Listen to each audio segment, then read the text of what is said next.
Welcome everybody to today's masterclass for coaches. This masterclass is about being the greatest imagination coach you adore. This is a masterclass whether you're already a coach of the law of assumption or you are aspiring to be a coach of the law of assumption. And there are other people that could actually benefit a lot from this. If you're a therapist, if you're a psychologist, if you're a leader, um, or you have an executive role where you get to manage and teach people, train people, this masterclass is going to be useful for you. Although, of course, the ideas that we discuss here are totally focused on coaching the law of assumption. You can still use it, apply it, and in whatever way you get to apply it, you would have results follow. So let's go into the lesson already because we have a number of key and important points that we'll be discussing throughout the class.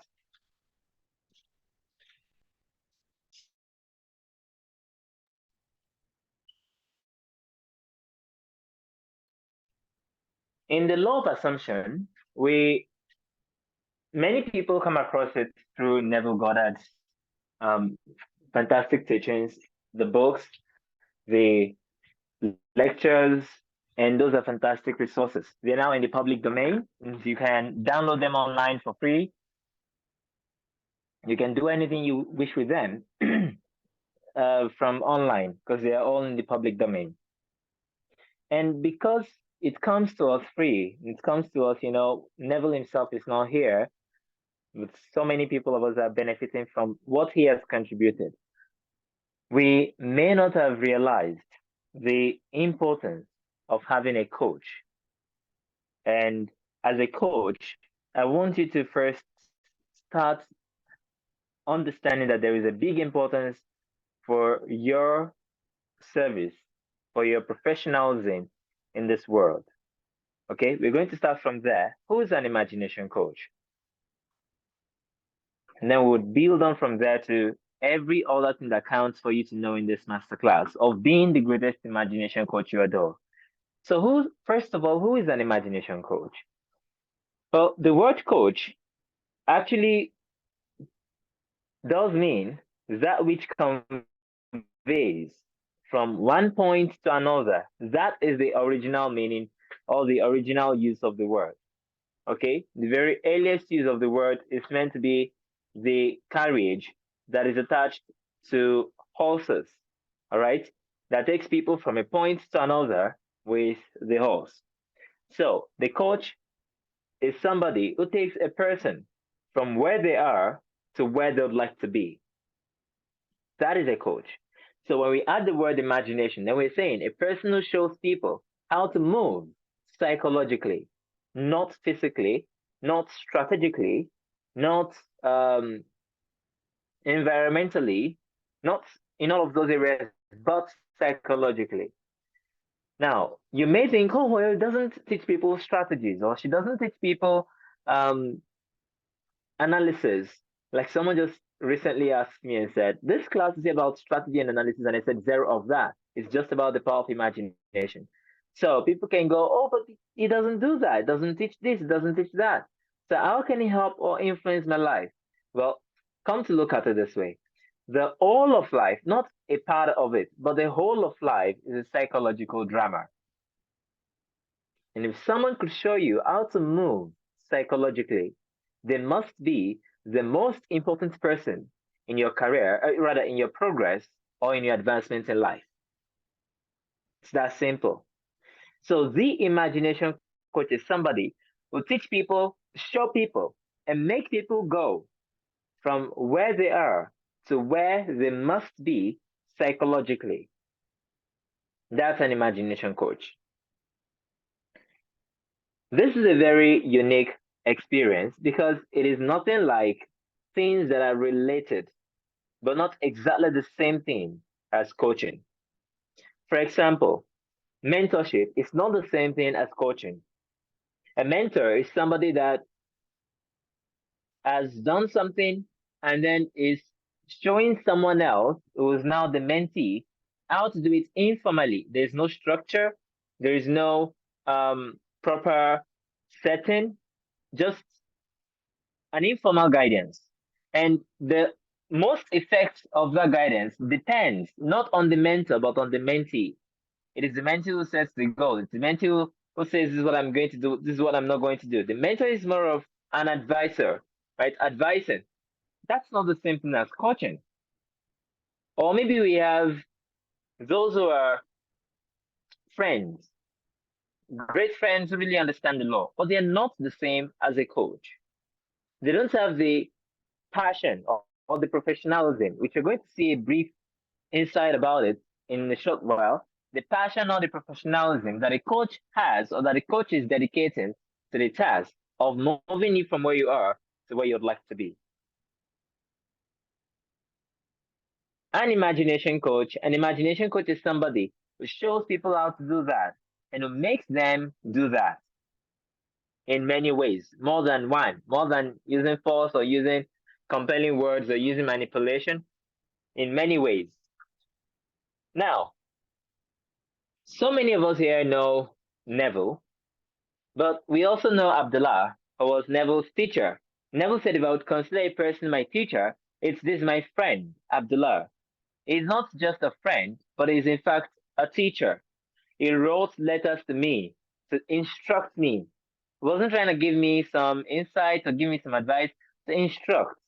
If you read the lecture, The Kabbalah by Neville, the Kabbalah rather, that's the Kabbalah by Neville, you would find Neville describing one of the letters that Abdullah wrote to him, teaching him the Bible. That's one of the things a coach does. He teaches. Unlike, say you have a group of people that you're learning together. All of you are students. You bring insight from one to another. So this person could say, well, this is the right, that is the wrong. Oh, let's go to the book together and see. Oh, yes, this is the right, that's the wrong indeed. You're correct. I am not. Because we are both what? Colleagues, students, mates on the same level.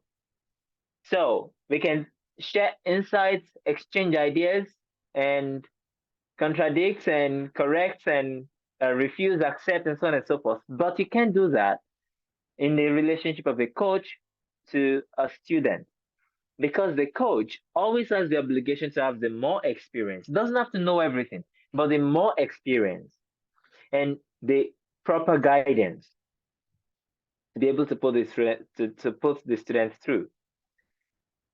Abdullah did that with Neville. Now, before Neville met Abdullah, he had gone through a lot of books, had been into so many philosophies. The particular philosophy he was into when he met Abdullah was one that didn't allow him to have sex, to drink wine, to enjoy life the way he would like to do. So he restrained himself very strictly. We don't eat meat. He was a vegan, and so on and so forth. All of those things that Abdullah told him one day, you would die to all these things because they are quibbles that you're having. Before he met Abdullah, he had read books, gone through a lot of systems. But when he met Abdullah and he adopted the man's lessons in a system of my teacher to myself, no longer, oh, my friend, someone I could just come to and listen to for his advice.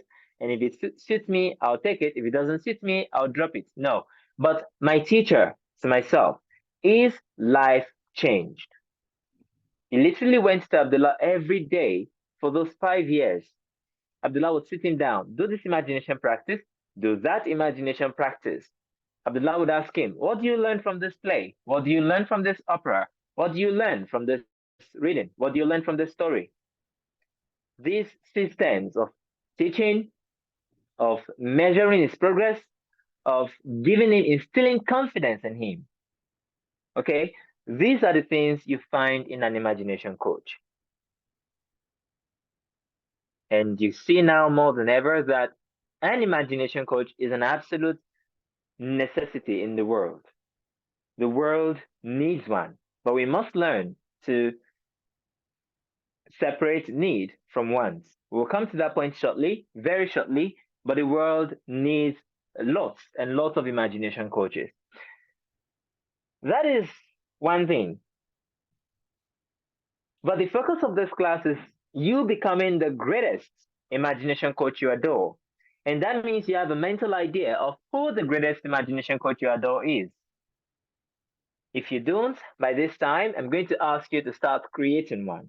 Now, you can borrow someone else's idea of what the greatest imagination coach is and then leverage on it. And I'll show you how to do that. Leverage on it to become the greatest imagination coach you want to be.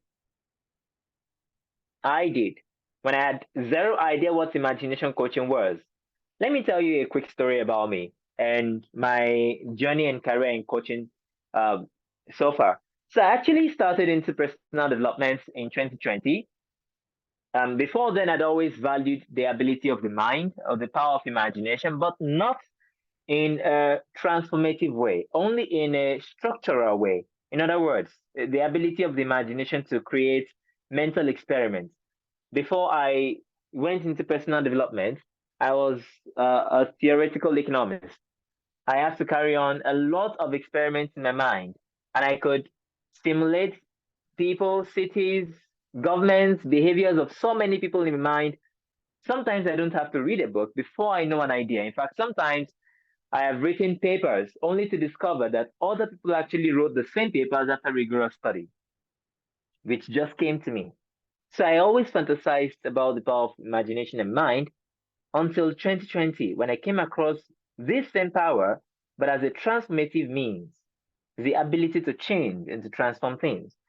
So I studied it, learned it, and my passion from childhood has been teaching people. So it wasn't long before I started to teach about what I knew. I taught here and there, taught as friend, taught as a mentor, those things I mentioned earlier. I was teaching as a friend to others.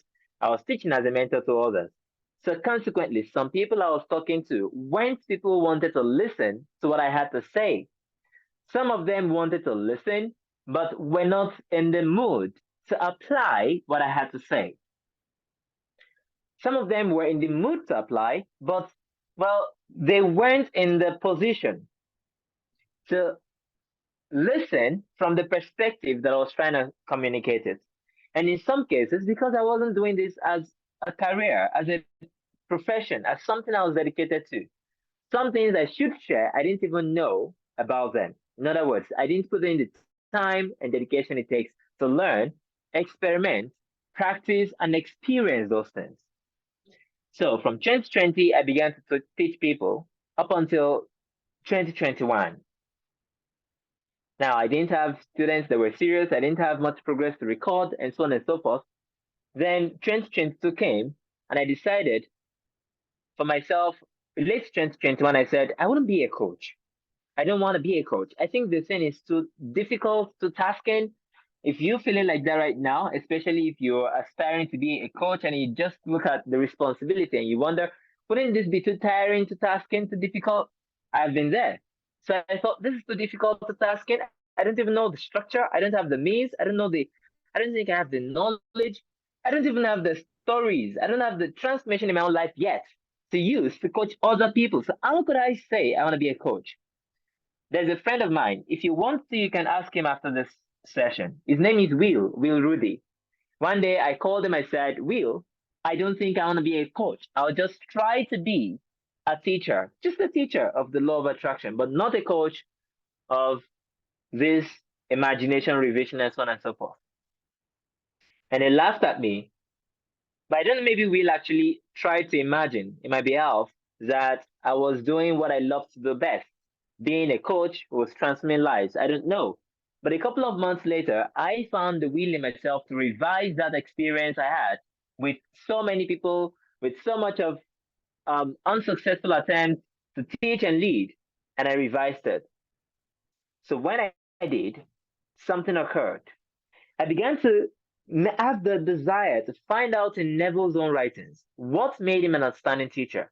Just went on to search teacher. I'm telling you exactly what I did here. I just went on to search teacher on the collection of his lectures that I had at the time.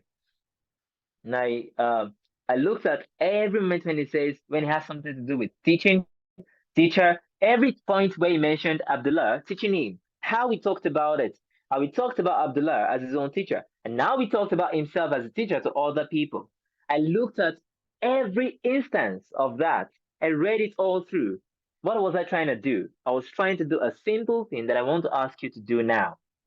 I was trying to create a mental image of what it is like to be a successful and great imagination coach. I had no idea what that would mean. I had no structure, no person to tell me how it's going to be, what it's like, and so on and so forth. But I saw people who were being imagination coaches already, or being great at it, successful, transforming lives. But I didn't have an idea how I could do that. So I went on to search. Neville, for me, was a great representation of being a successful teacher.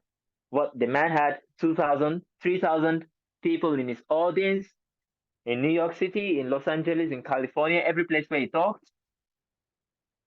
He had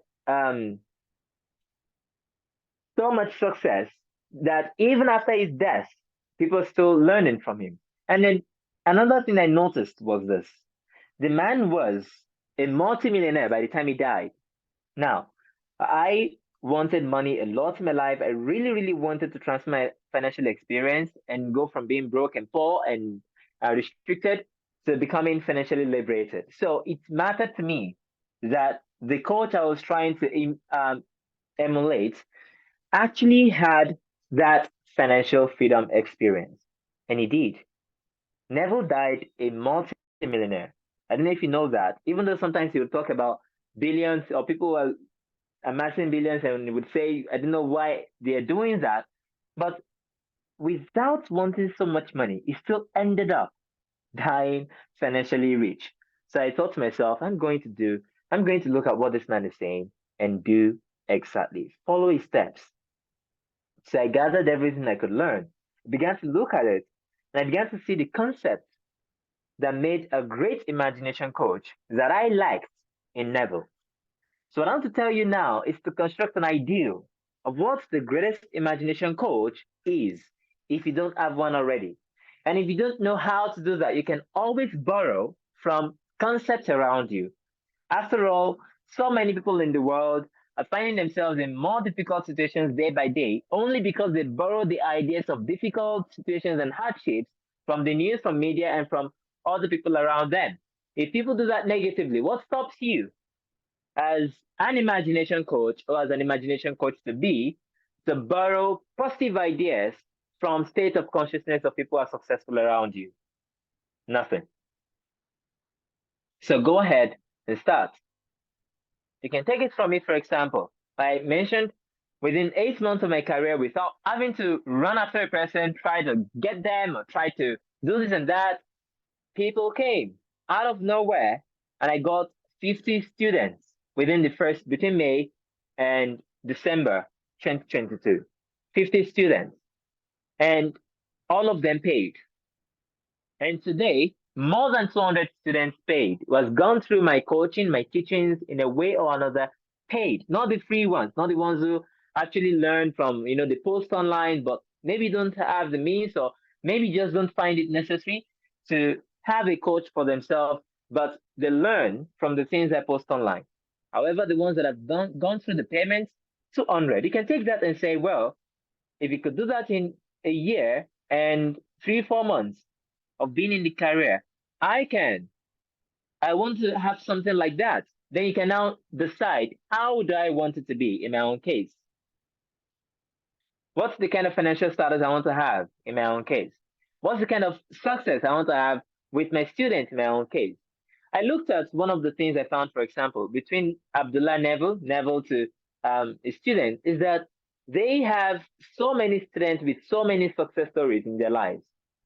So I decided to myself, I would have so many students with success stories.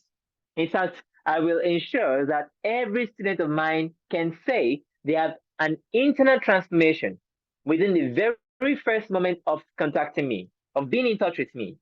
I want them to have such an impact that within the very first moment of coming across me, they could say, there is an inner shift. I can sense it. Adelere, thank you. And then in a short while, the external manifestations follow. Now, I don't know what that time would be because really, I take it seriously that Neville says everything has its own appointed hour. I have proved that by my experience. So I've seen things that happen 3 months after, things that happen 6 months after. If my engagement with you is a week, and that thing is going to happen 2 months after, I won't be bothered. No matter how bothered you are, I won't be bothered. I would remain calm, knowing that it is done. And very surely you would tell me it is done. So I began to put all of those things together. On what? On forming the mental image of what the greatest imagination coach is that I would like to be. So I want you to start that. You cannot manifest a thing that you do not have the consciousness of. So you first have to have the consciousness. And if you don't know how, if you don't know it, if you don't have it, you can always borrow it. You can always leverage. So I said you leverage. What do I mean by leverage? Is that you look at someone else's success, and then the key idea in leverage is that you're not using the same thing copy for copy. No. But you're using it to produce something even more. I'll give us a secret here that I did. So having looked at Neville's coaching or teaching style, both his one-on-one personal life, um, career life, his stage speaking, and his book and the success in all of it, and sometimes the setbacks he had and how he had to go over them and overcome them with his imagination and so on and so forth.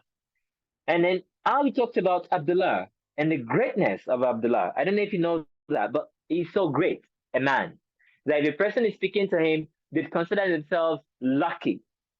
They'd consider themselves fortunate to have a one-on-one moment with Abdullah.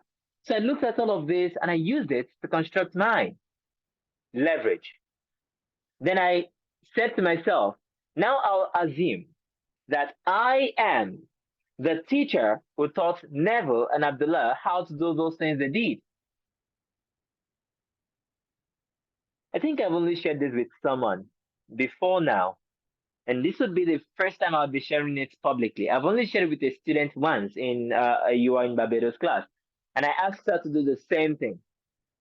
I assumed that I was the teacher. I put myself in the audience of Neville as if I was proud of what he was doing. Not as if I was there to listen and say, wow, great job. But in my imagination, I put myself in the audience, assuming I was super proud that my student Neville has got this great command of the law and of the promise and is teaching it in such an amazing way. And I made myself be the teacher of Abdullah that no one ever knows. And then today, I'm still teaching so much more, with so much power, with so much influence, with so much wisdom. Do you know the effect of that? Is everything you see in my coaching career. So many people would say, how do you have such understanding and wisdom in such a short period of time or at such a young age? Well, that's one of the reasons why. Because the state I entered into compelled the greatness that followed. If I assumed I already knew all of these things, if I assumed I even taught the people that I was meant to be learning from, and I assumed that I was the one who taught them to the point of mastery that it got to, then what's left? Than for everybody to see the same glory and greatness in me. I believe that you're all taking notes, right? I believe you are all taking notes of what we're saying here. Now, let's come to the point of necessary versus importance. One day, back in 2022, I think it must have been September, a student of mine messaged me. She said she had a dream. And in the dream, there was a friend of hers that was going to be baptized. And she said, no, you don't have to. It's not necessary to be baptized. And then I was there and I said to her, let him do it. Because even though it's not necessary, it is very important. It is chief. It is very important. So let him do it. And then he went on into the baptism. Then she told me that dream. She said that was what I taught her in the dream. She was trying to understand it. And I said, oh, that I'm so glad you actually have this fantastic insight, because so many people in the world don't realize the very big importance between of the word importance, of how it is to regard yourself as important and not necessary. And I think we were having a self-concept class at the time, So it even made a lot of fantastic lesson for us because while so many people want to be necessary in this world, it is not necessity that drives value. It is importance that drives value. That's the aspect of the dream I want to share with us. There is a deeper meaning to it than that, but the aspect of the dream, the aspect of the meaning that I want to share with us is this. You want to create that vision of the greatest imagination coach you would like to be, not as somebody who is wanted in the world. Let's see if any one of us could actually relate to that statement.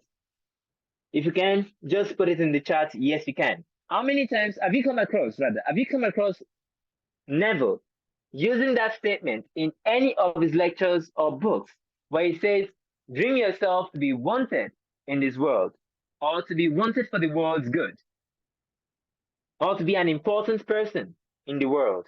Have you come across any of such statements before in any of Neville's books or um, lectures?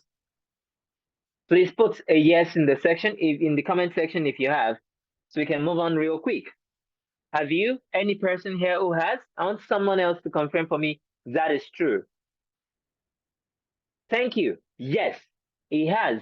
On many occasions, he would say, dream yourself to be highly wanted. He didn't say dream yourself to be needed. No, but wanted for the world's good. May I tell you, people don't do the things they need to do. They do the things they want to do. People go after things they want to go after, not the things they need to go after. Even in movies, and that's the strangest thing. Even in movies, you watch a movie, you're angry, sometimes frustrated at a person for doing something because that's not what they were meant to do. That was, but that was what they wanted to do. Maybe it might be the stupidest thing ever, but that's what they wanted to do. However, there is something they needed to do, and they're not doing it.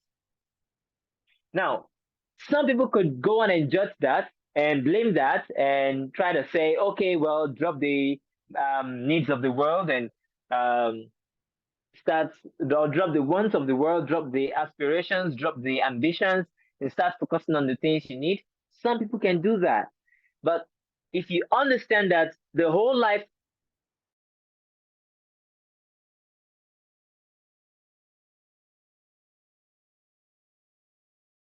any rate, is just a play, a dream. There is no spiritual value to whether you're wanted or whether you're needed.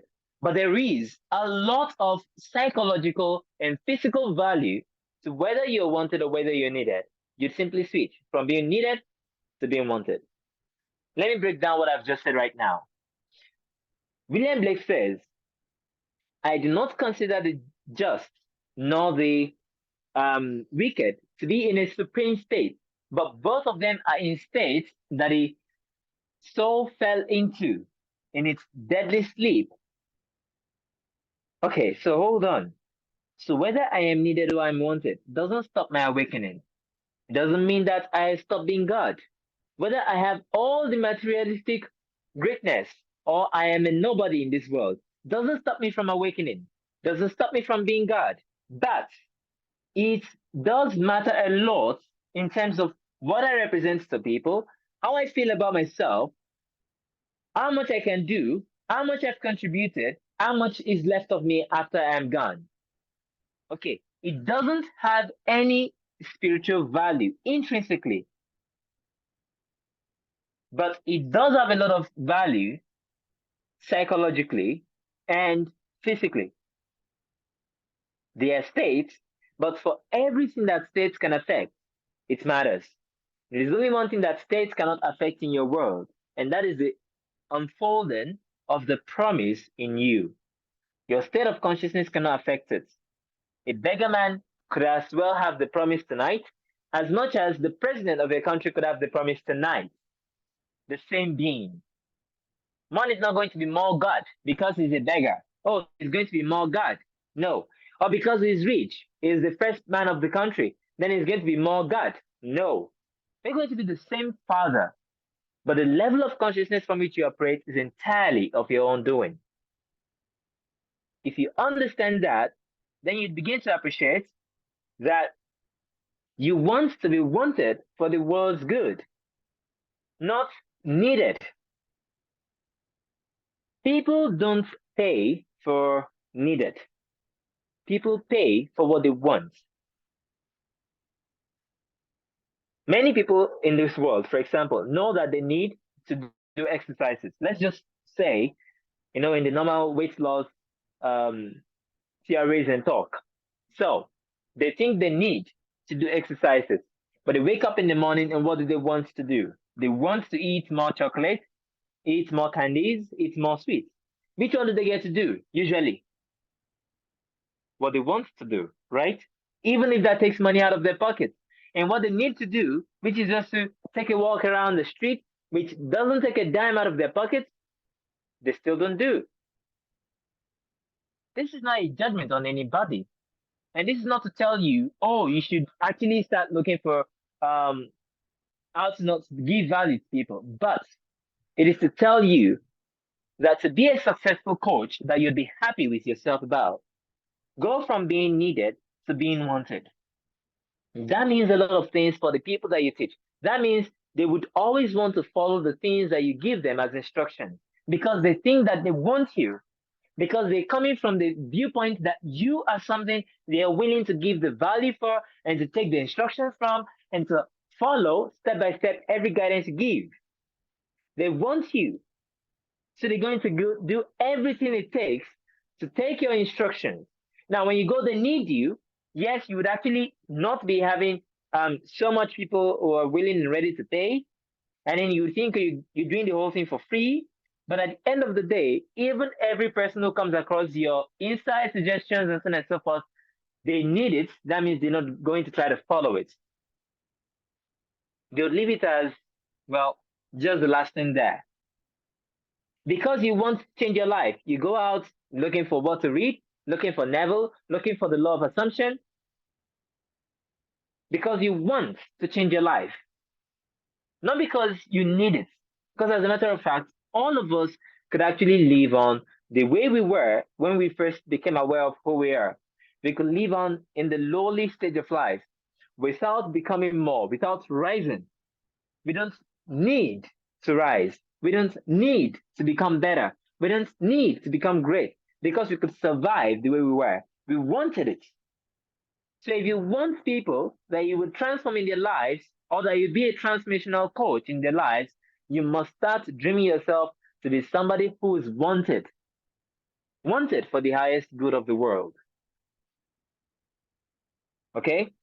That is where everybody gets to win. You win, they win, the whole world wins from the interaction of your experience. Now, the next point I want us to talk about is that every experience that you have actually counts. Every experience you have does count.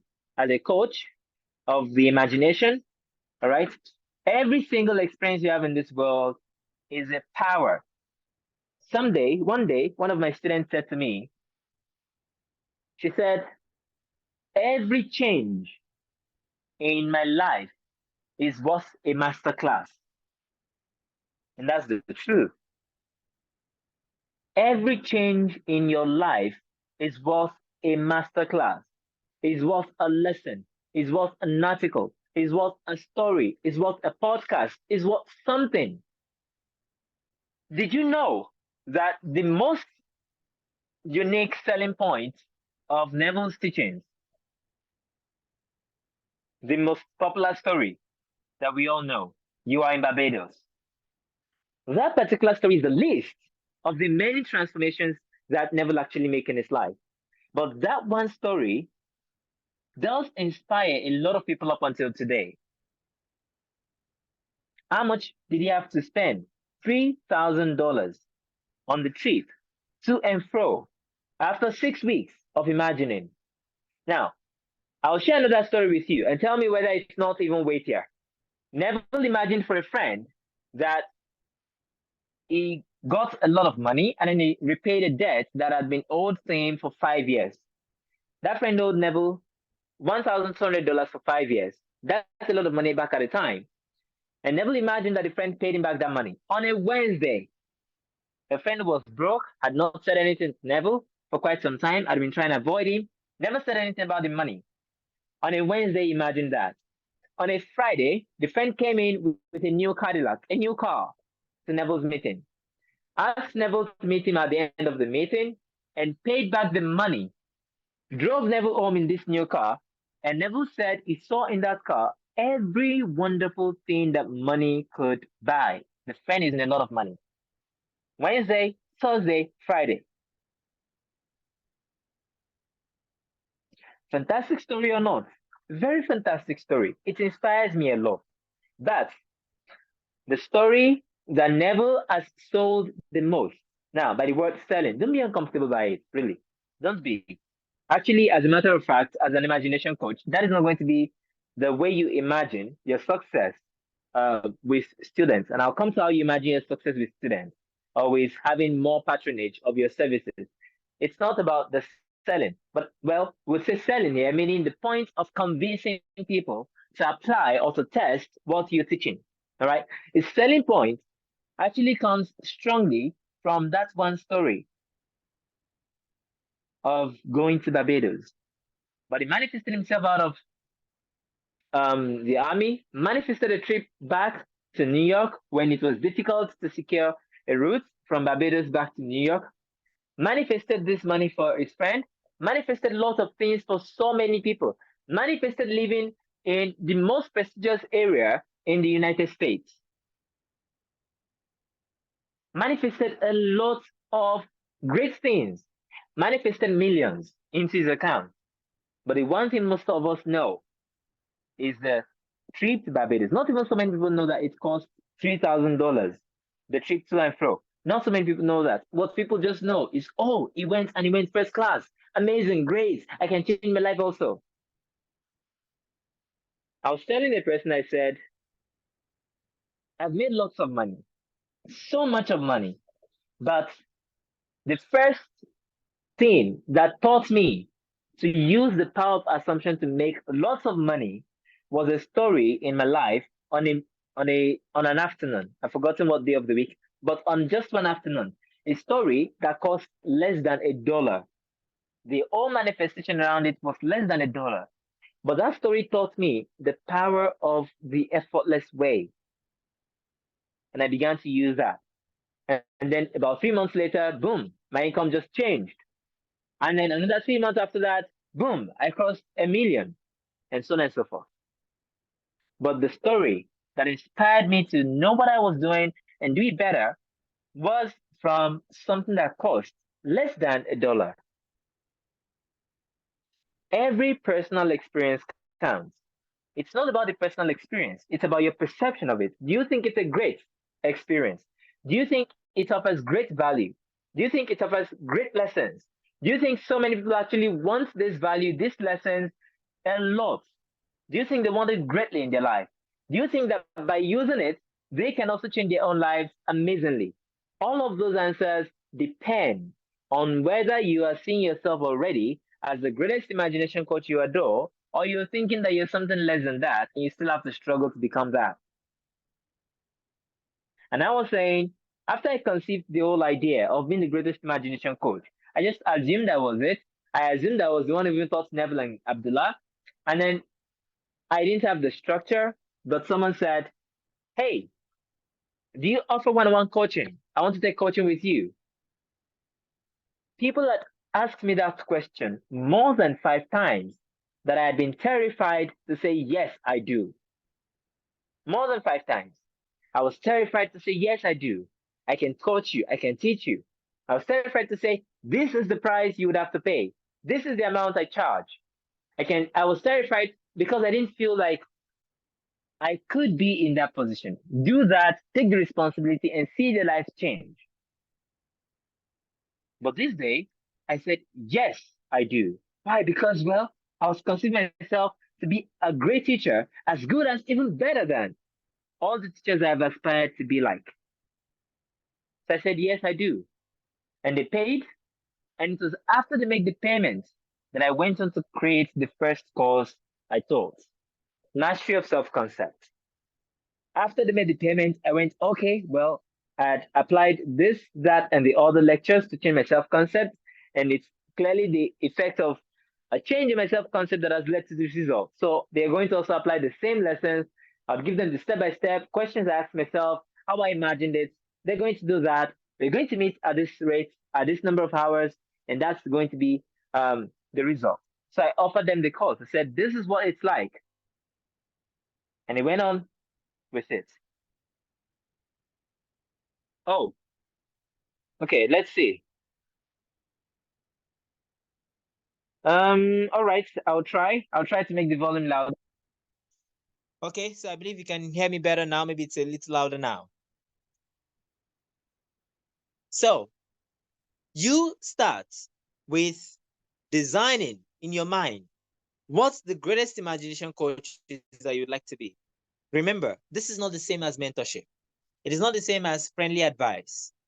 This is you helping people to go from where they are to where they'd like to be.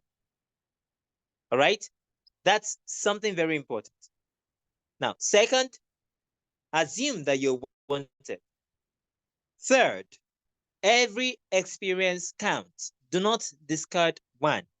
And maybe because you manifest something for someone else and you've not manifested the great things you want for yourself yet, and then you're feeling like you're not doing this. No, you are the coach. In fact, because you can manifest for other people, that means you're even more fitted to be the coach. Because one of the things that is required in being a great imagination coach is the passion to imagine for others anyway, whether they're your paid students or your free students, or maybe they're not even students at all. But the passion in your heart, the love to see the result in their life and just imagine for them. Now, let's come to the next point, the importance of being paid. I started this lesson with so many of us come across Neville's materials in the public domain. So very few people actually value the importance of these lessons. Yes, not to say that you're not reading it diligently, trying so much to apply it. No, but not so many people actually value the time they put into studying Neville's materials as a sort of investment for which they demand from themselves great returns. Do you understand what I'm saying? That the time you put in to read Neville's lectures or books, the time you put in to listen to them, they are actually investments that must offer you great returns. One day when I realized the importance of making payments, of paying, even if it is just a little, but just pay, even if I didn't have the money. Now, by the way, the first imagination class I paid for was $5. That was the amount, just $5. Robert Mead taught that imagination class. So many of us would know it. Maybe some of us were even in it. The Power of Awareness Masterclass. So it's $5 a week. I didn't have $5 sometimes for 3-4 days of the week. Sometimes it would be the very day when that class would hold that the money would just appear out of nowhere. But before I would buy myself something to eat, something to drink, buy myself clothes, I would pay for the class. It was in April 2022. $5 per week. Now I'd pay. I'd be in the class, I'd listen to him teaching, I'd read the book he asked us to read, I'd read his section, I'd listen to other people suggesting, I'd offer my own insight as well. But because I was having to make that payment, I was paying attention, began to really listen to what he was saying, began to sink in me. And then I ended up using the lessons from there to make a great resolution. Now, it doesn't really take more than maybe a great resolution to change your life. But sometimes it takes these things to push you to the point where you get to make that great resolution. And the same applies to your students. I made that great resolution to become better, to change, to transform my life.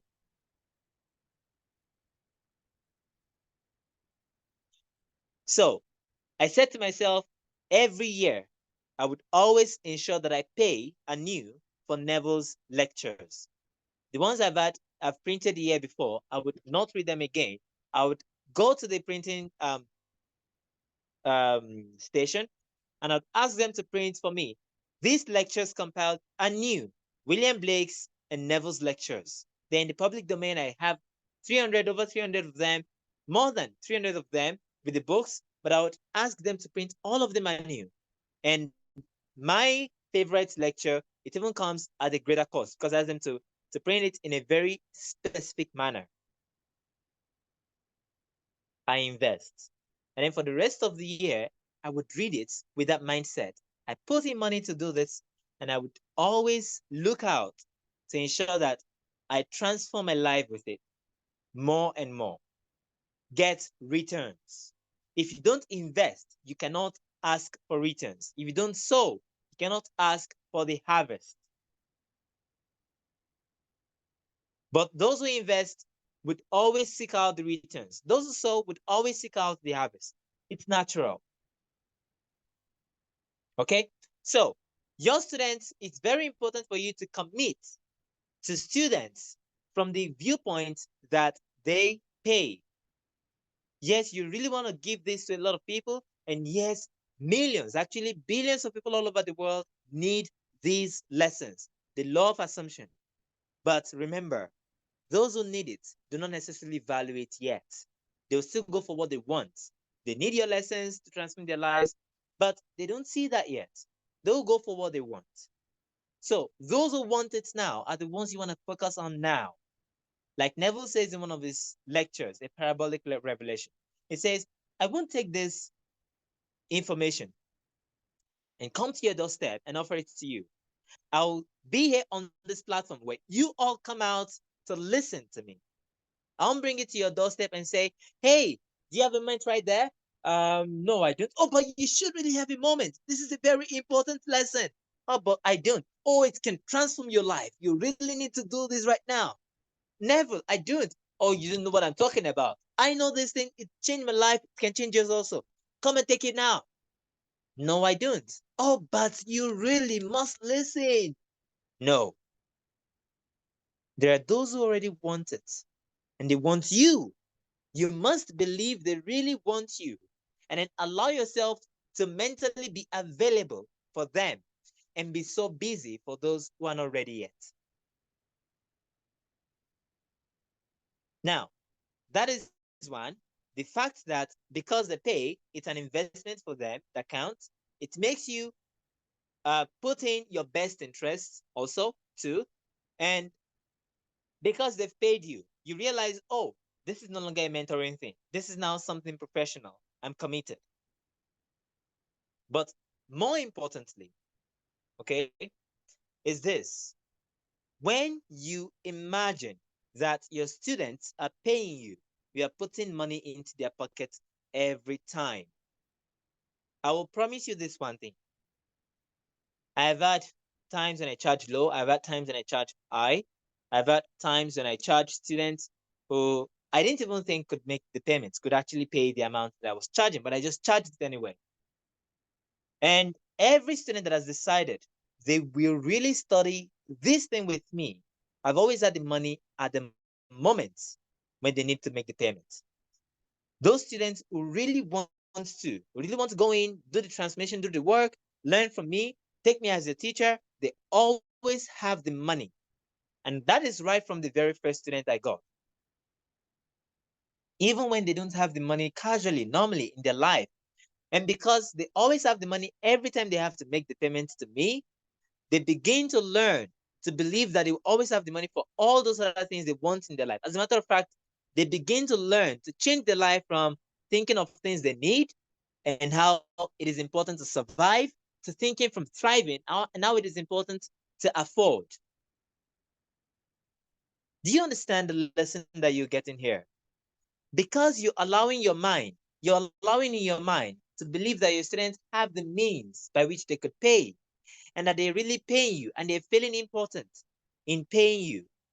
They're feeling prestigious. They're feeling powerful. They're feeling happy that they pay you.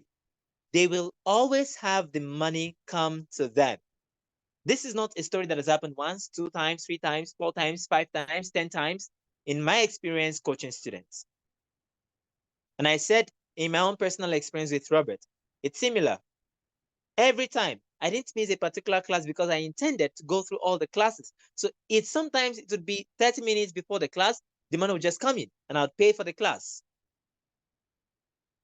And then it's ended up making me make the resolution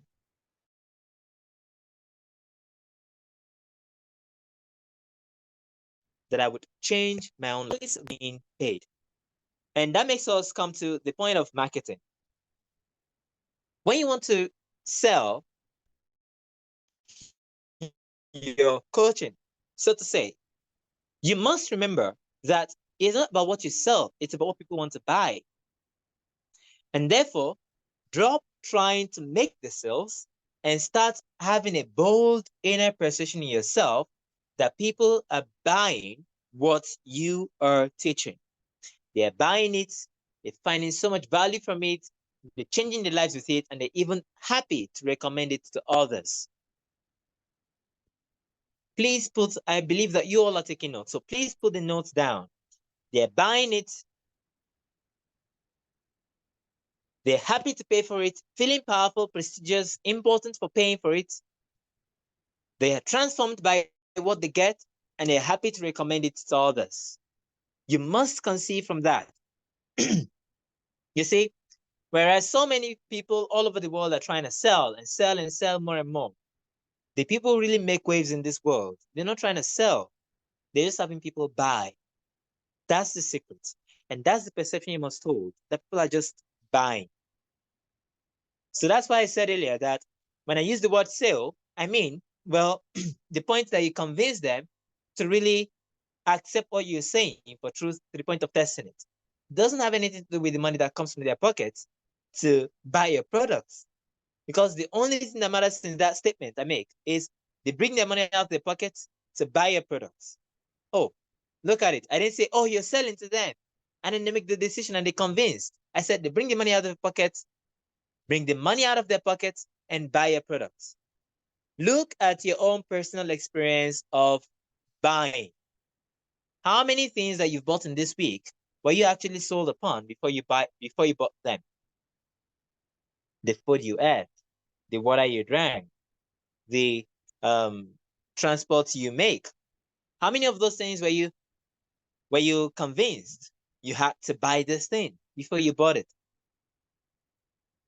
There are only very few things in this world that you buy from being sold that you have to buy it. Most things, oh, the rent you're living in. You know, one day I told one of my students, and they said, did you realize that there is not a time when the landlord comes to you and says, oh, sorry, this is my house. You can live in my house. You can live in my house. Ensure that you pay the rent. And she said, yeah, very true. In fact, they act you like, if you like, don't live in my house and move out of it. I'll get someone else to live in it. Because people always want to be sheltered, not because they need it. So many people fantasize sleeping in the open, looking at the skies and looking at the bright lights. But why don't they just, well, not rent the house and have shelter on them when there's a roof that'll block them from having a view? Because they want it. You must imagine. No, you're not to imagine people taking money out of their pockets. No, no, no. Not that literally. What I'm saying is that you would realize the focus in what I said is that they're buying, not that you're selling, but that they're buying what you have. Okay, so you have to imagine people are buying what you have, but that comes from something we discussed earlier. Who knows what that thing is? It comes from a point we discussed earlier. And I've actually mentioned that point. I've entered it a lot of times discussing this. We could comment it. It comes from a point we discussed earlier. People are buying every course, every book, everything you make. But it comes from a point I've made earlier. That you are what? You are wanted, not needed. wanted. If you're needed, people would say, oh, but you should have given it to us for free. Didn't you realize that we need it? Just give it to us for free. But you're wanted. Well, that means they actually say, sorry, we don't want you to give it to us free. We want to pay for it. We want to pay for it. Just hold on. This is the money. Take. Now, give us the value. That's when you're wanted. You can't even stop yourself from being paid. Do you realize that? Or actually, have you conceived yourself from that? Or maybe you're aspiring to be a coach. Now start conceiving yourself from that. You can't even stop yourself from being paid. Now, let me tell us a secret. For example, that only my team knows, especially my manager. She's the one who knows this most intimately. Every book that I have sold, from the moment that I assume that I am highly wanted in the world for value, just paid even before service. Every book that I have sold, actually, I have made sales before I even start writing the book. Before I write the introduction to this book, I have made sales.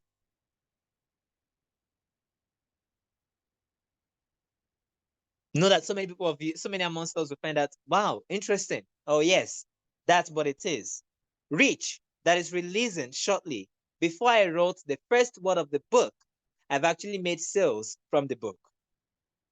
And then, oh, because I've made sales, now I'm committed to writing the book. If I didn't make sales, I don't have to be committed to writing it. I have students who want my time, who want my attention. I have moments to imagine. I have a lot of things in my life to do, but I've already made sales. Okay, great. So this is one of the things I must do. People want this. People want to know how to be rich. They want to learn to use their imagination. Good. Now let me write it. And you realize that I actually mentioned the same thing applied to the first class I created. It actually applies to every class I have created. There's always been the sales first, before the design of the class, before the structure, before the content, before the delivery. You don't have to do it my way. I'm not saying you have to do it my way, but what I'm telling you is that you can conceive yourself to be so highly wanted that people are willing and ready to pay. Your students are willing and ready to pay for your services, eager to. In fact, they will stop you from giving it to them for free.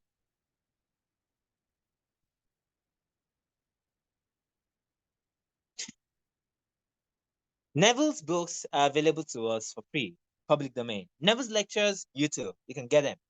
But if you live to Neville's times, you'd have to pay $2 a day to attend each session. Now, let us all estimate it. You're a coach here, so start estimating it. Just put yourself as if you were Neville. $2 a day, and the minimum that Neville would have of this class is 3 times in a week, right? Monday, Wednesday, Friday. Sometimes 5 times in a week. So Monday, Tuesday, Wednesday, Thursday, Friday. But minimum 3 times in a week. Now, let's say 3 times to be conservative. $2. This was back in 1951, 1948, 49, 50, 51. That was about the rates. Because actually, when you go down the line, it changed. But 1951, $2 per person per day to be in the class, to come and listen to the promise fulfilled, to come and listen to God's given talents, to come and listen to changing the filling of pie, to come and listen to, all of those, right? And an average. Now, the minimum, let's say the minimum, and a minimum of 500 people in attendance. I believe that at the time, 1951, Neville was already having about 1,500 people in attendance. But let's say a minimum of 500 people in attendance per day. Now puts the whole thing together. And this man didn't have to knock doors and try to sell it. He created a crowd in his own imagination. You must go bold. Assume. It's irrational, isn't it? It's irrational because the thing you come across everywhere is sell it. Show it to them. Let them see the benefit and sell it. It's irrational to say, sit down where you are and then conceive that people are just going to buy. They have their own reasons, but they're just buying. They're telling you, I've made the purchase. I'm in. I've registered for the class. I'm in. I've just paid. I've come in. I've made the payments, and so on and so forth. All right.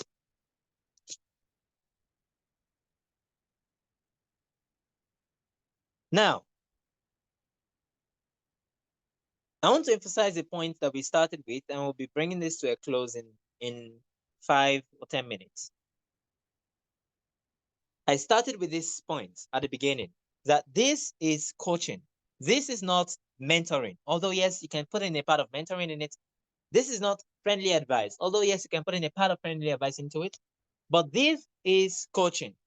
That means you're taking them from where they are to where they would like to be, psychologically.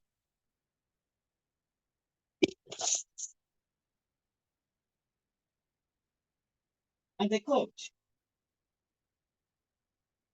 as a coach, one of the things that you must learn to do for your students, and this is something that is so well discussed in the Academy of Coaches full training, so well discussed in it. I believe it's under self-concept and it's also under revision, especially revision.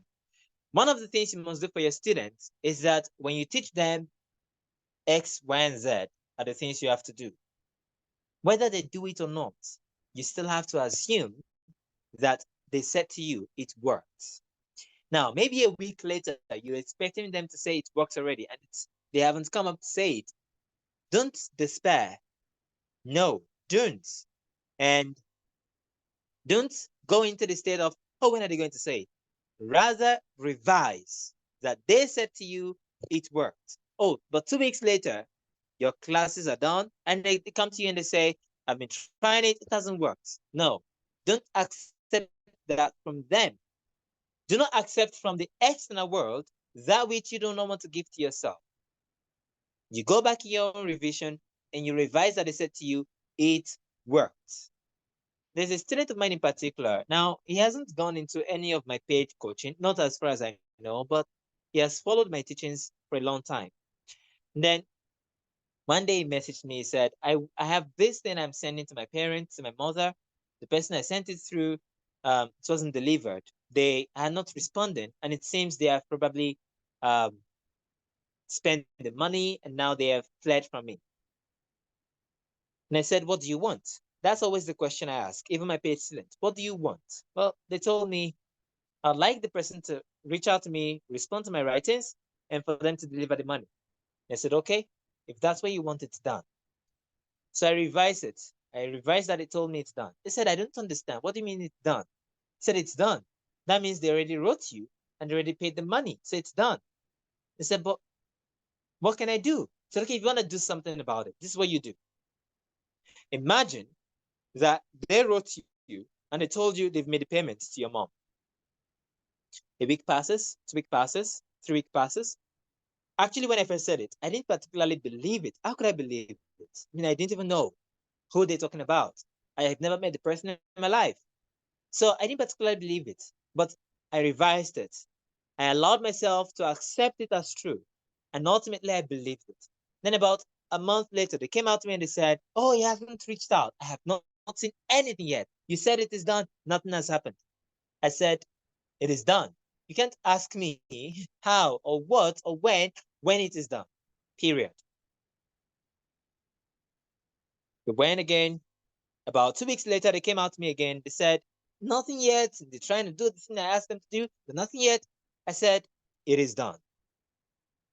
I think it was about 2 months later. I mean, 2 months from the very first time when they reached out to me about it. And then they came to me suddenly and they said, oh, it is done. It happened. The person reached out and delivered the money. And they made a statement that really surprised me.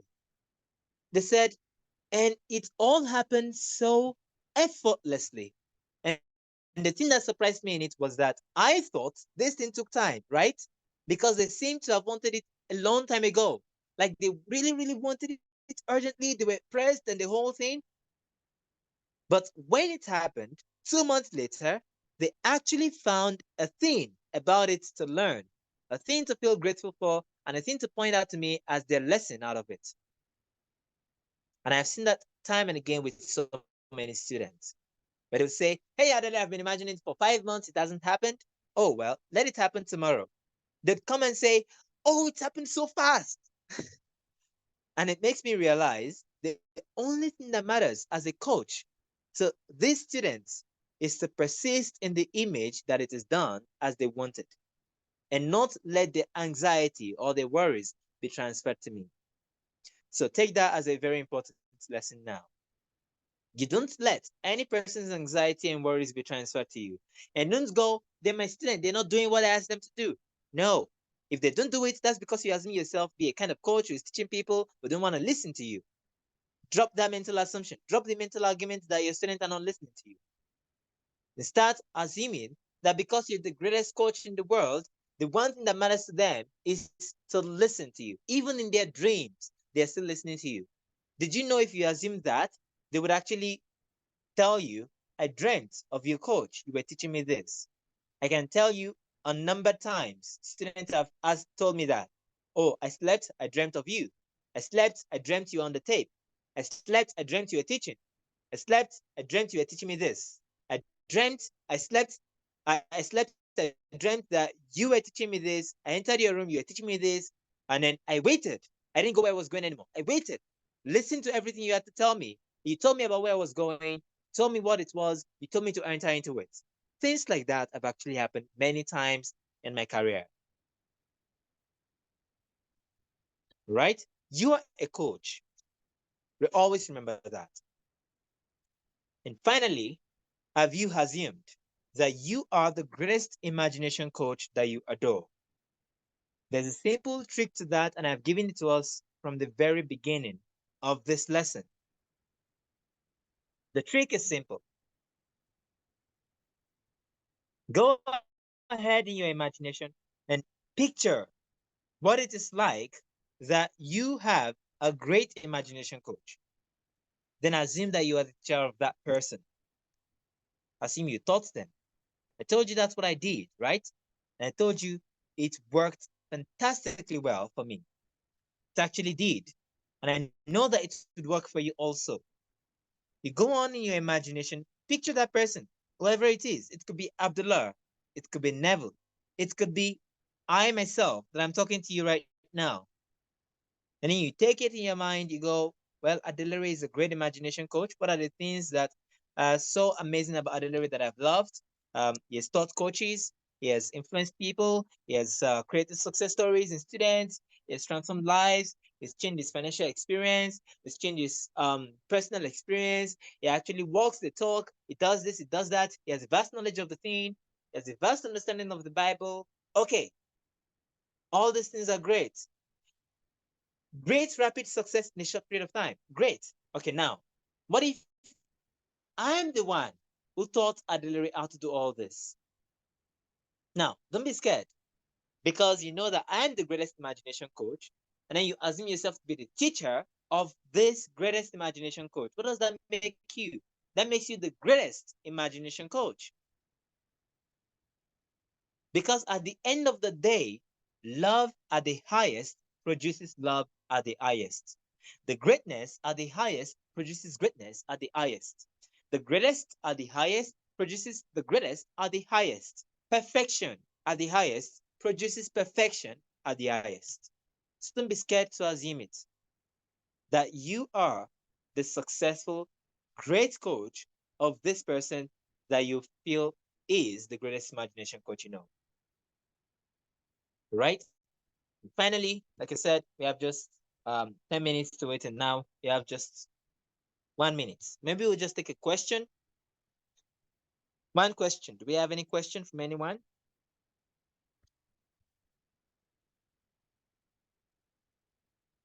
I have a question.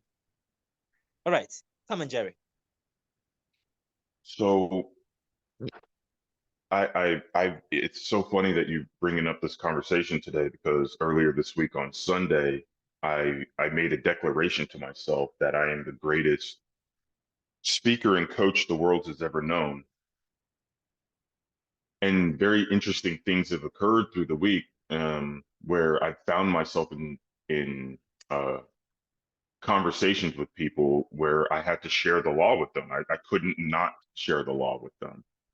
Um, and then I had some folks that have actually hit me up recently who want to help me put on live events and all these type of things. And I find it to be quite interesting. And then now I'm hearing you, I'm like, is it that you just want to be a coach, or is it that you want to be an imagination coach? I don't know. Anyways, I'm saying all this to say it's like the doubt that still is with me that that that I have the audacity to declare that I am at that level is it's still hard for me. So I guess what would you, I mean, I already see, even as I'm saying it, I already know what you're going to say. So I don't have a question, but I'll just finish the question anyways.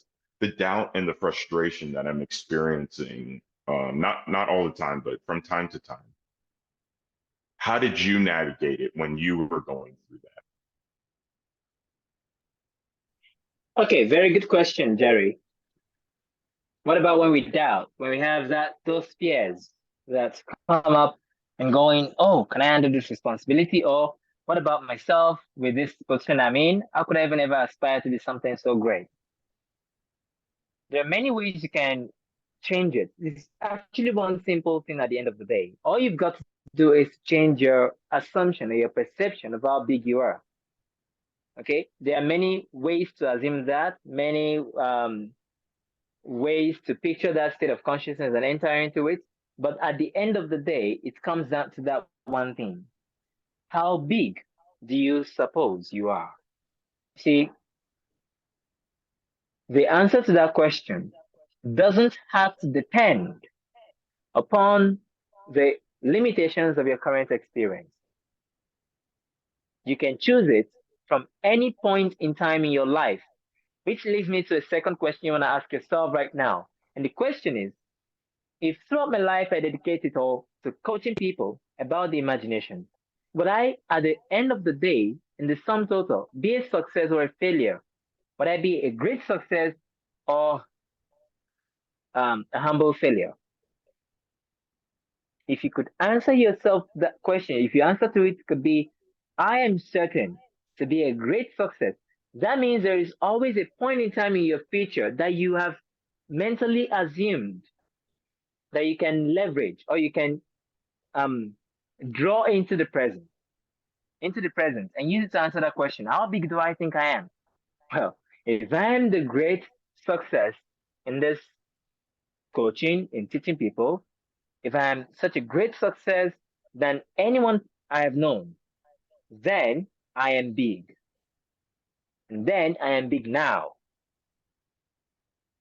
Do we understand that simple lesson? It's a very simple, really, really simple thing in application.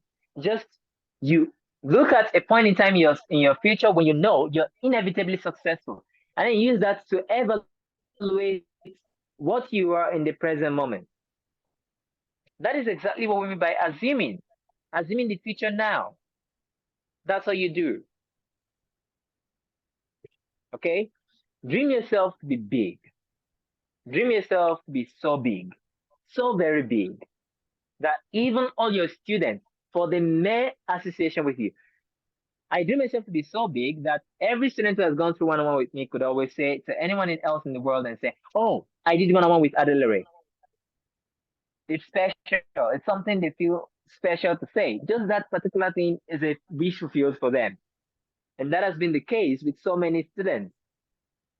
Would say Adelere is my teacher very proudly. Why? Because I dream myself to be so big. So doesn't matter what you're having to go through in terms of the fears and the doubts and insecurities, you can overcome them.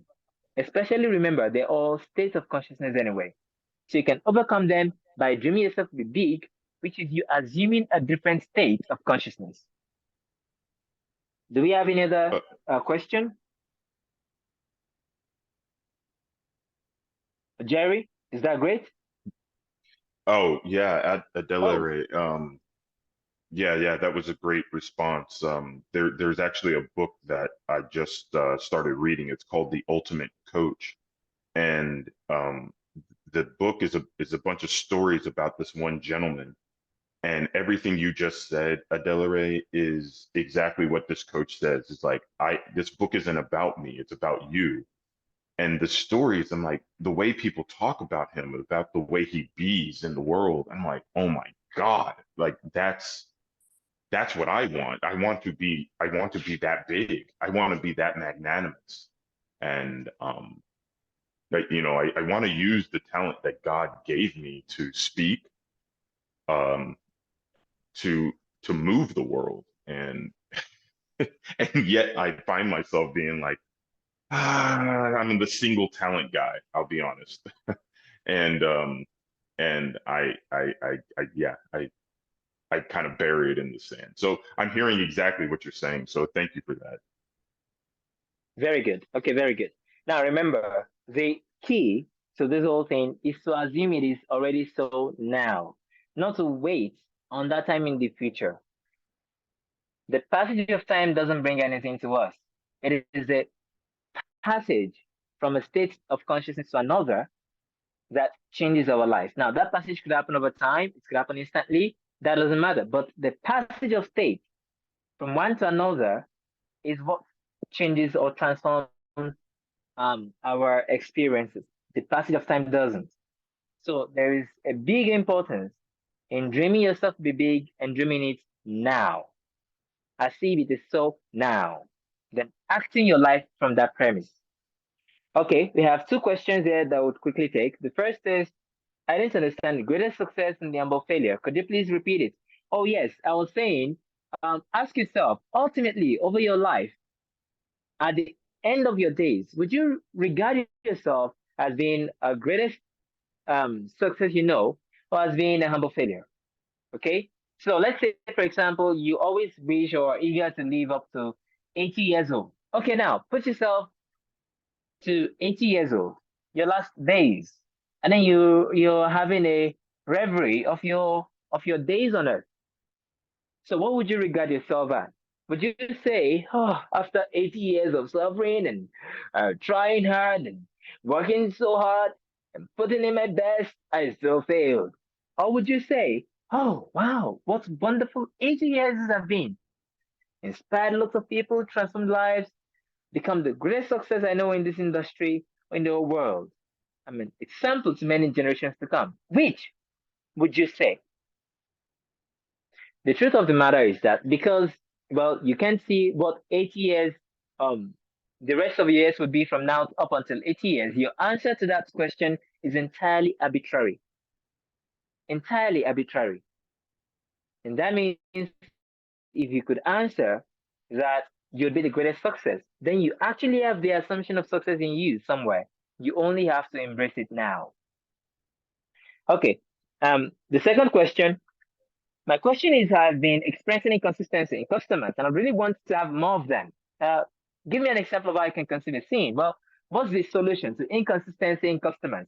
The solution is simple: consistency in customers. When you define what that means for you, consistency doesn't mean they come every day, every week, every month. Doesn't mean they're recurring. They come back for more and more and more. What does it mean for you, right? So when you can define for yourself in clear details what that means for you, you can then imagine it. So, for example, you could imagine that every day you have people saying, I'm back for more, or I just got more. Those are some things I love to imagine. Or I'm a raving fan. I've I've bought all that you offer. Those are some things that you can imagine. Or, oh, it's so great that I even asked 3 of my friends to come already. Have you got them? Have you seen them? Have they come to you? Okay. Those are some things, some conversations you could have with your customers mentally that implies it really works. Now, one thing I want to mention to you here is that, okay, great. We have another question. One thing I want to mention is that while you're imagining this, don't try to focus on one particular customer, even if they promise you they will come every month. Do not focus on them. Let it be an open conversation with all sorts of customers you have, all sorts of mentally made up clients, customers, and that will compel the results in your world. Okay, Brenda, your question, real quick.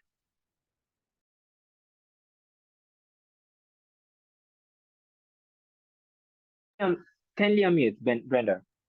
Sorry about that. What is the Academy of Coaches? Can you hear Okay, me? great. Yeah, I was just going to mention that. Yes, I heard you. Good question. So, what is the Academy of Coaches? Before I answer your question, Brenda, because I'll make that my closing point, let me quickly take this question here. What advice would you give to a coach who still struggle with meeting basic necessities? A simple answer to that question is that basic necessities never leave any person's life. You don't think from trying to solve it. Always go to the very end of your greatest um, career success. Okay? There is no person in this world, no matter how big or small, great or little, or rich or poor they are, who would say to you, "Oh, I no longer have to deal with my basic necessities." But now they can deal with it with all the money, all the resources, all the power, all the influence they've got, or they could be struggling with it. But everybody has to always meet their basic necessities. The lesson from there is not that you shouldn't meet your basic necessities. It is that you don't try to focus on solving it. If you have to choose between eliminating your basic necessities now and assuming you are the success you want now, always choose to assume you are the success you want now, because that already takes care of your basic necessities and every other thing you want in success. But if you go for your basic necessities and you try to imagine or solve those ones now, okay, you solve it now, you wake up tomorrow morning. What happens? Who knows what happens tomorrow morning when you wake up? What is the sure thing to show up in your life again? Basic necessities. Do you see that? So you don't try to imagine that you're dealing with it. You can always assume that all your needs are met, and therefore you have the opportunity to now imagine the greatness you want. You can do that, but don't try so hard to focus on eliminating your basic necessities that you leave out imagining that you have great demand for your services, for your products, that you are highly recognized in the industry as the greatest, that you're wanted for the world's good. Always put those ones first. Okay? I believe that you get the answer to that question. Now, finally, the Academy of Coaches. Um, this is the academy I created to teach coaches how to be a great coach of the law of assumption, of the imagination.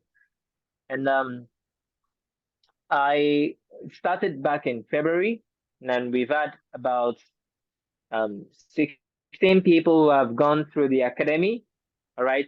And few of them have completed the entire process. Have actually been certified and sometimes even announced openly that they've been certified.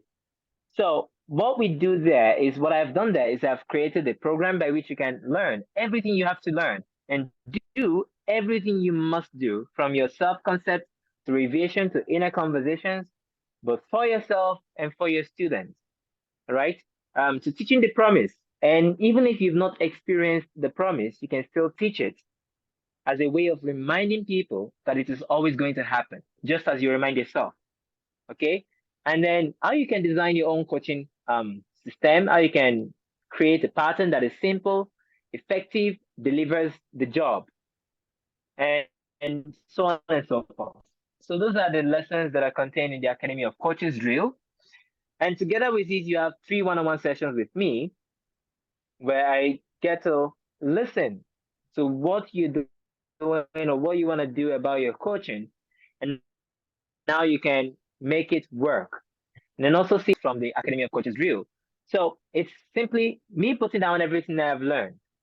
For example, so many people or coaches actually go out to try to help other people. And that is a terrible way to start your coaching agenda. That's a terrible way to want to be a coach in this world. Rather than wanting to help people, assume that people already have all the greatness that they want. So why are you being a coach in their life? I'll figure that out. You're the coach because they always want to get more of the greatness in their life. So when you want to help people, you sort of create more problems for them. When you want people to become more, become the greatest, even if they need help, when they come into your life, instantly their life will become transformed so that they can show up in your world, not needing the help, but expanding from power. That is one of the lessons you learn in the Academy of Coaches and so on and so forth. So for those who want to sign up, you can always sign up with, I don't know if I have the link right here. Let me see if I have the link right here and I just can share with you. Oh yeah, that's it. You can sign up with the link I've just put in the chat below. And if you want to sign up with maybe a payment plan, you can reach out to me and I'll work out a payment plan that could work for you. So, and yes, one final thing about the Academy of Coaches is that working with me, you, after the drill, you become certified and then you can also become my associate. You can work with me in the Adelere Adesina Abiodun Limited and teach, coach people in the world from there with my resources, my books, my materials, and so on and so forth. So thank you everyone for making it to this um, masterclass. I believe that you all got important lessons you can take home to create that thing we set out for, becoming the greatest imagination coach that you adore. Finally, the world doesn't need more coaches to help the world. The world requires, demands coaches who are taking people to rise to higher and higher levels. Seven Eyes of God never got us started this way. We must rise to higher and higher levels of consciousness because that is the purpose of the teacher. With that, I would say take your pearls and start giving it to those who are qualified. Bye bye, everyone.